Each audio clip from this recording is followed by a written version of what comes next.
Guys, তো এখন কিন্তু সন্ধেবেলা আর আজকে আমি দেখো নিয়ে এসেছি চপ। তাই আমি আর মা এখন বসে বসে চপ খাচ্ছি। এই যে চপ।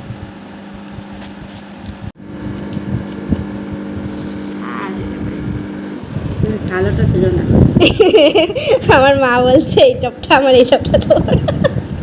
এই এরকম করে খেলে বোঝা যায় না যে কোনটাকে খাচ্ছে। ও সবই এক, খাও খাও খাও খাও। আমাকে দেখাবি না বলছিলেন? কেন দেখাবো না তোমাকে? তোমাকে সবাই দেখতে চায়। খাও।